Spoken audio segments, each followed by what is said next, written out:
We are learning graphic new details about a teenager's alleged attacks on a girl. And if you think we're talking about convicted teen rapist Jesse Mack Butler in Oklahoma, think again. Although I will tell you, the allegations in this case are eerily similar to that one. We have gathered more information about Rafael O'Reilly Lerner as he faces more than a dozen sex crime charges. And we're getting forensic psychiatrist Dr. Daniel Bober's take on this. And if these allegations are true, my gosh. Welcome to Sidebar, presented by Law&Crime.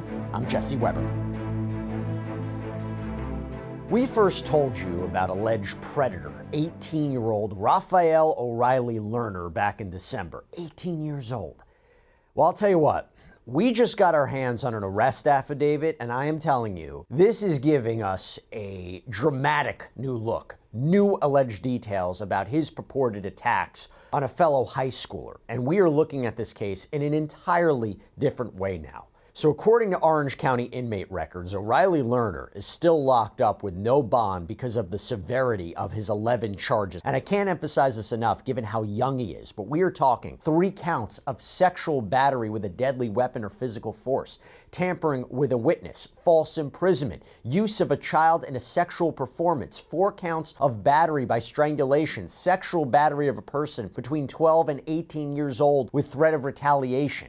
And O'Reilly Lerner was also charged with 2 counts of battery, but the court records indicate there was no further action that was taken on those charges. But several of the counts that he's facing right now, they carry a punishment of life in prison if he's convicted. That's our understanding here. So the stakes couldn't be more severe. And I want to dig into what exactly O'Reilly Lerner's alleged victim said that he did, okay? And it is important to acknowledge that what she says happened to her and what the charges the state is bringing against him in the search for justice, it is laid out now in graphic new detail. And I'm going to warn you, this is not easy to hear. For parents out there of teenage children, this is not easy to hear. But that leads us to this affidavit, okay? New information. So the detective who wrote this affidavit, Jill Pagoni, started the document by talking about her experience as an Orange County deputy, especially when it comes to investigating sex crimes involving children, noting that she has unfortunately looked into a lot of these cases. This one, though, I will tell you, I do wonder if it's different.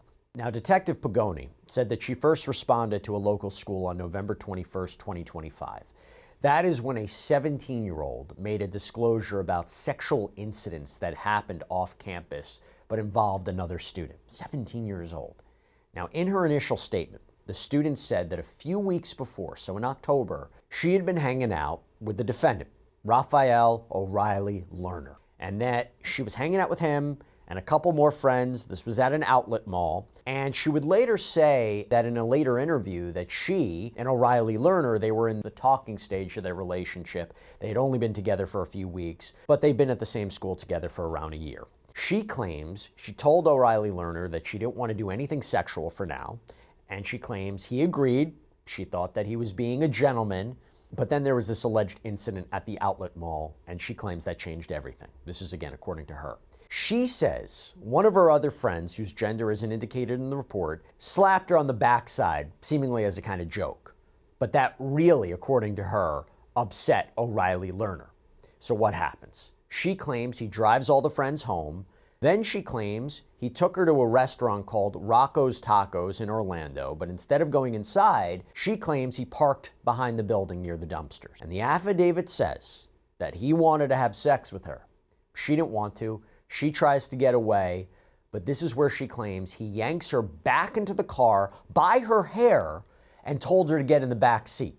Before we get into this, look, it's the new year, means a fresh start, but if you have debt, the threat to your financial health, that's going to stay the same. Debt is a silent killer. Interest compounds, fees stack up, your financial problems multiply.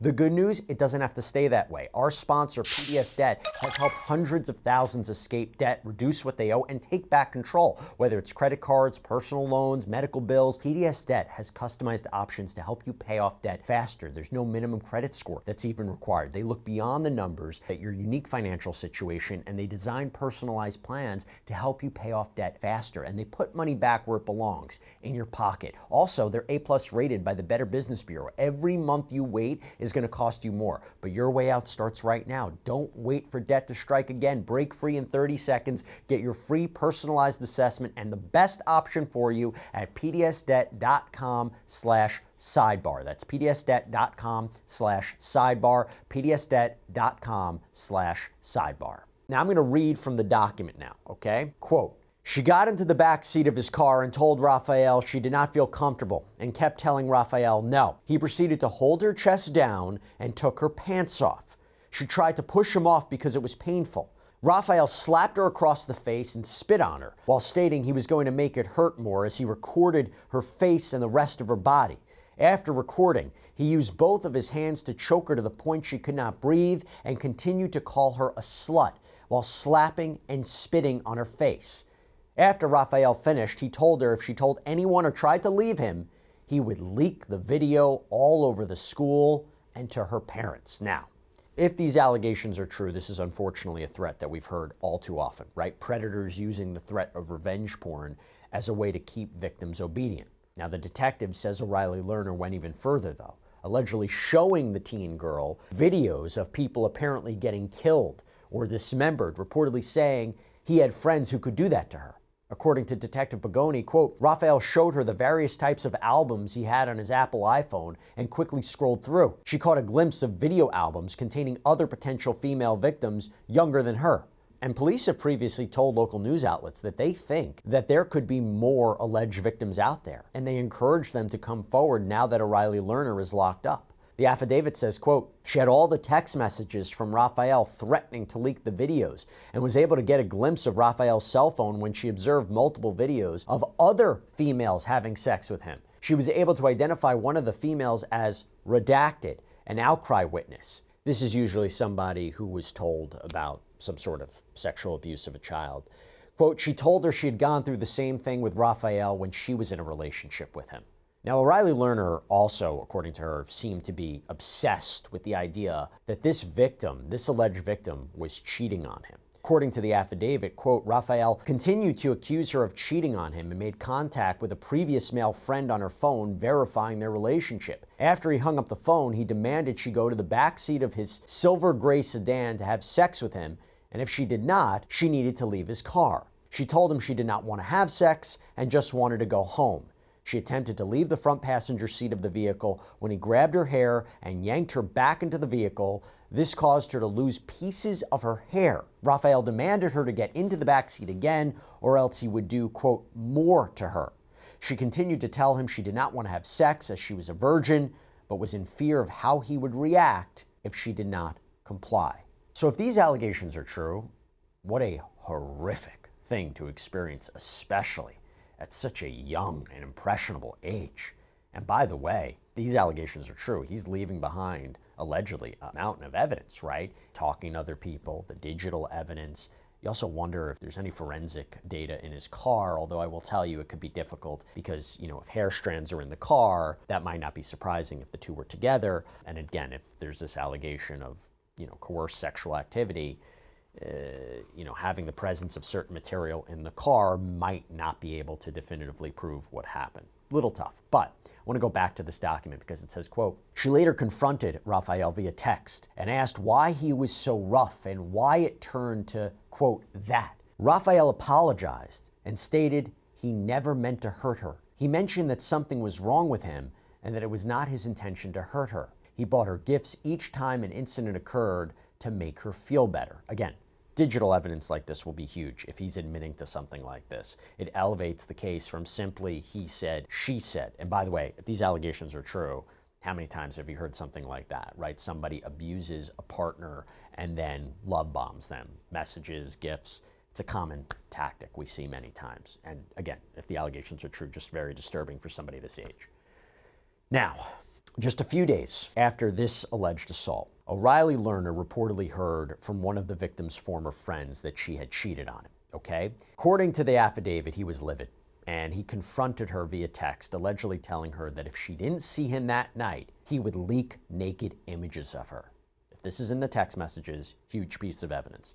The affidavit claims that they met up with friends to look at Halloween decorations before the other teens went home, and this is when O'Reilly Lerner reportedly took the victim to his home. And interestingly, the affidavit says that the victim remembered that O'Reilly Lerner's bedroom door had a fingerprint lock on the handle.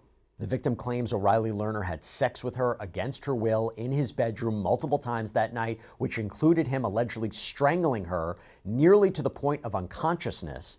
And she claimed that she felt obliged to have sex with him so he wouldn't be mad at her. That's important because if this goes to a trial and she testifies, one of the key questions will be, why did you keep coming back? Why did you go back? The affidavit says, quote, he pushed down on her vocal cords hard enough for her to make wheezing sounds. She claims O'Reilly Lerner also went through her phone that night and got upset when he found text messages between her and another boy.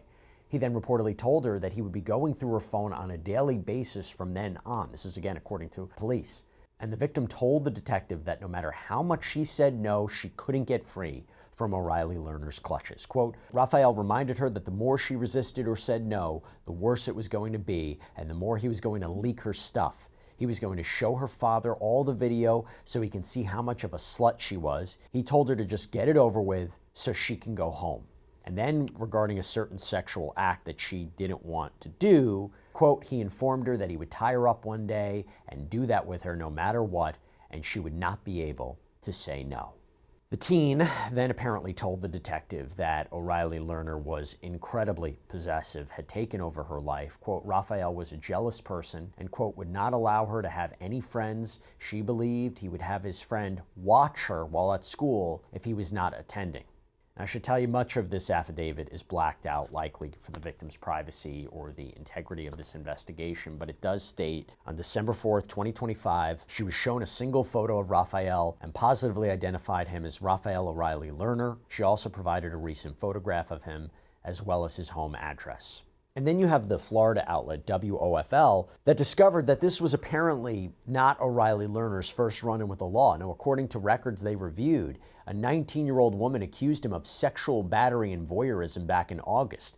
In 2023, a 16-year-old said O'Reilly Lerner threatened to hurt her if she didn't send him nude images. And also, according to the outlet, investigators say that he was arrested in connection with some sort of domestic battery incident in 2020. He would have been, what, just 12 or 13 years old at the time? During his bond hearing back in December, the judge made it clear that she didn't want O'Reilly Lerner to contact any of the alleged victims or witnesses, possess any kind of weapon, or be online. I don't want him on the internet or being able to photograph or send images to the alleged victims. And it's our understanding that O'Reilly Lerner's next hearing on the docket is scheduled for April 23rd. Now, back in December, I spoke with criminal defense attorney Joe Tamburino about what we might expect in this criminal case, given the evidence that investigators have. Take a look. Most cases do end with some type of plea bargain. They all do, whether it's state, federal, no matter what state you pick. Most cases are pled out pursuant to some type of an agreement, especially in these kind of cases, because when you have all this kind of mountain of evidence, meaning that you not only have the victim's information, but you have electronic evidence showing that, why, yes, there are these images of the victim or victims, that's a mountain of evidence. And many times you're going to have some type of deal worked out. But in this case, I don't see a deal being worked out that does not include some hefty amount of prison time. And in today's world, this happens so often where there is a digital evidence trail. And unless you have some type of proof, being from the defense side, let's say, that, someone else did this, they got control of your device, somehow they knew of your passwords and they did this, so they set you up. Unless you have some evidence of that, it's very solid stuff coming against the defendant. And, no matter how much we all know that digital evidence lasts forever, defendants out there continue to do this. They continue to text, email, basically giving the whole case to the prosecutor.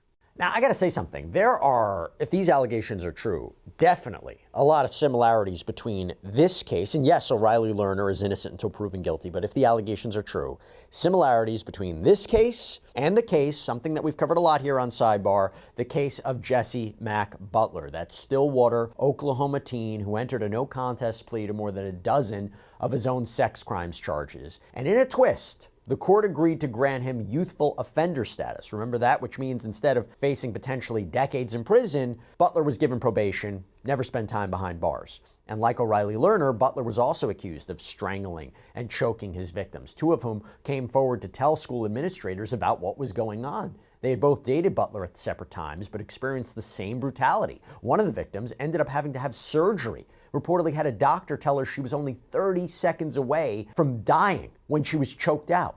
The victims, their families, they've been fighting to have Butler's youthful offender status reevaluated for the court to decide if the victim's rights were violated by the deal. An Oklahoma state agency also recently announced it had done an investigation into the judge's decision-making in this case and found there was no misconduct. According to the Oklahoman, the Council on Judicial Complaints released a report on January 22nd saying they didn't find any wrongdoing in Payne County District Judge Susan Worthington's very controversial involvement in Butler's case. There had been a lot of rumors swirling around on social media that maybe Worthington's connections with Oklahoma State University, where Butler's father had coached football, could that have influenced her actions, but apparently not. The administrator director of the council, Taylor Henderson, told the Oklahoman that typically they won't release information about their investigations if no misconduct is found, but this case was just getting too much attention. So, quote, the misinformation surrounding this case really took on a life of its own, and it would not stop, and the council felt that without stepping in and assuring the public that there's no wrongdoing here, that it was going to continue. But to my knowledge, the council has never issued this type of public record saying that a judge has not engaged in misconduct. Yes, that was a very, very different case. And yes, this is kind of a unique case. But going back to my initial point, if the allegations are true, similarities, right? And I want to talk about that right now. I want a different perspective on that. All right, let me bring on forensic psychiatrist, friend of the show, Dr. Daniel Bober. Doctor, thank you so much for taking the time to talk about this. If these allegations are true, there's two things that stand out to me. One, the age, right? His age that he has been doing this. And B, there's aspects of it that, I mean, you're the expert on it. There is a sadistic nature to it. There is a controlling nature to it. There is a sexual nature to it. And my first thought, and I'm making complete assumptions here, is how does someone that young do something like this? Is this something that they were learned? Is this something that they saw? Does this give an evidence of what their behavior was like? I'm made of questions about if these allegations are true, given, again, how young this individual is. Yes, well, it's very disturbing because obviously I've never examined him, I've never assessed him, so I can't diagnose him. But what I can say is that brain development alone, that is the immaturity of the brain, does not explain this behavior. We can't just chalk this up to, well, he's young, he's impulsive, he doesn't weigh the future consequences of his actions, because there's something much darker going on here, something much more sinister if the facts are true as stated. And I've seen this before in other offenders and other young offenders. And what we're seeing here is not just someone who can't control their impulses, but we're seeing someone who engages in organized coercion, sustained intimidation, and escalation of violence. And so he finds these victims and he starts off with the charm, the fast intimacy, the love bombing, and then that progresses very quickly to domination, force, terror, and then finally the silence by threat, by intimidation, by the fear of shame and humiliation. So that's a much more organized, systematic, planned way of going after these victims, which deviates from the standard explanation that, this is just an 18-year-old offender with an immature brain. And yes, he's innocent until proven guilty, but when you compare him to Jesse Mack Butler, where that case was resolved, it does seem to me there's something alarming about how young they are and allegedly engaging in this pattern of, like you said, degrading women and degrading girls and humiliating them in a sexual environment. From what you've seen in someone that young, how are they developing that? I mean, where does that come from? So part of it can be personality traits. Part of it can be exposure to pornography at a young age, domestic violence or abuse. There's a variety of factors, some sort of traumatic incident, but that combined with genetic propensities can lead to this type of behavior. But it is obviously very disturbing that he is doing this in such an organized way, given his age. What's a genetic propensity? Can you elaborate on that? certain traits that he might be born with, for example, poor frustration tolerance, impulsivity, lack of empathy, callousness, lack of remorse, traits that he could be born with that could be partially genetic and not just based on exposure to trauma. That's interesting. So let me ask you a question about that. That's not just the environment. You're saying people can be born with this, and even if they grew up in a loving household and were given every opportunity, something innate within them can be triggered, that there's not a way to correct that? I think the stereotypical sort of Hollywood explanation is whenever you have a psychopath or a serial killer, and I'm not saying that he's a psychopath because I haven't met him or diagnosed him, that they always grew up in a broken home, that they were exposed to trauma, to violence, to abuse and neglect. But that's not always the case. There are certainly cases where people can become this way and still have what you would call a relatively normal, in quotes, upbringing. I want to also just focus on the alleged victim in this case. Someone might read this and say, well, wait a minute. Why did she keep coming back? Why did she engage in sexual activity with him? I mentioned before there was a part where she said she felt like she had to so he wouldn't get mad, but then why just not, cut him out of your life? Why not, even have him in your life? Why even spend time with him? Now, of course, there could be the threat that if you don't do that, what he would do to you, what he would expose online, but also the age, right? Talk to me about what we should understand about this alleged victim at that age, that level of coercion, that level of why they would keep coming back, because in a legal case, that's something that would be explored by the defense. This reminds me of your extensive coverage of the Diddy story, right? Why did the victims keep coming back? He controlled them, he beat them, he exploited them, but yet they kept coming back. And again, that goes back to lack of self-esteem, a perceived threat that if I don't come back, that he's going to do something worse to me, or he's going to expose me or humiliate me in some way. Or maybe by coming back, I can keep him in check and keep this situation under control so that he doesn't go further. So I think there's obvious physical intimidation and coercion, and in this case, there's what we call digital captivity, if you will, where he's holding something over them that he could release at any moment and humiliate them. If someone's listening to this, if a parent's listening to this and they have teenage children, what would you advise them to do and say, hey, listen, what should I tell my child if they're starting to be romantically interested in people? Are there warning signs they should be looking out for? Because look, there's a difference between someone getting jealous versus someone getting, in this case, jealous and allegedly engaging in violent tendencies. What would you advise to tell their children? Be on the lookout for this person. I know you like this person, but be on the lookout for X, Y, and Z. So I think one of the biggest mistakes that parents make as a child and adolescent psychiatrist that I see in young adults is judgment, humiliation, shame. They don't just open up and listen. They judge very quickly, and I think that causes the person to completely shut down and closes an open line of communication. So I think it's important to listen without judgment, be present, don't shame your child, let them speak freely, and try to focus on coming up with a solution and not a moral judgment, because I think when you do that, it shuts them down. So I think you just have to be very attuned to what's going on and be present and keep an open line of communication. And that is also for if you are a parent of an alleged perpetrator, right? If you are the parent of, let's say, Jesse Mack Butler or a parent of O'Reilly Lerner, given the allegations, what should parents be on the lookout for if what is a warning sign that something might not be right here? Keeping secrets, changing behavior, hygiene, hanging out with different friends, changes in eating patterns, sleeping patterns, use of drugs or alcohol. These would all be warning signs. But one question that a lot of people have asked me about this story is, how do you rehabilitate someone like this? Can they be rehabilitated? The question is the wrong question, because when you have someone who perpetrates this type of behavior, what you need to be thinking about is this something that is arising out of a developmental context? In other words, like I said in the beginning, is this something that's about development? Is their brain immature? Or is it something that is based on more entrenched personality traits? And so I think it's less about rehabilitation and more about mitigating risk in this particular situation. Well, what do you mean by that? If it's an entrenched characteristic, could therapy help in any way? So therapy may help in the sense that they may put on a better presentation. So I think it's more about cautiousness and less about conscience. In other words, I don't think the appeal is going to be, hey, it's wrong to do these things. You have to have empathy for other people. I think the appeal is you have to be more cautious, because if you do this, you're going to get caught, you're going to be sent to prison, and you're going to ruin your life. So I think it's less about conscience and more about caution.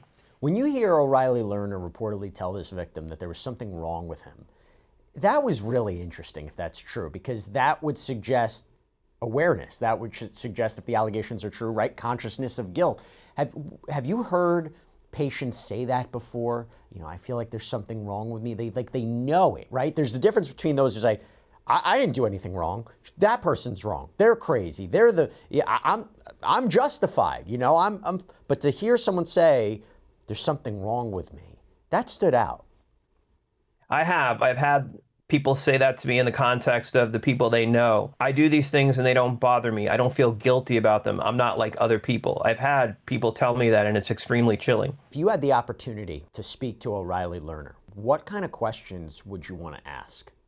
I would want to ask him why he does what he does and what need it's meeting. What is it serving? Does it gratify him in some way? Does he enjoy the control? Does he enjoy the power? Does he feel bad about it? I think I know the answer. But I would want to know from him, in his own words, what motivates this behavior, and does he feel like he's compelled to do it in a way that he can't stop himself from doing it? What a case. Dr. Daniel Bober, always appreciate you taking the time. Thank you so much.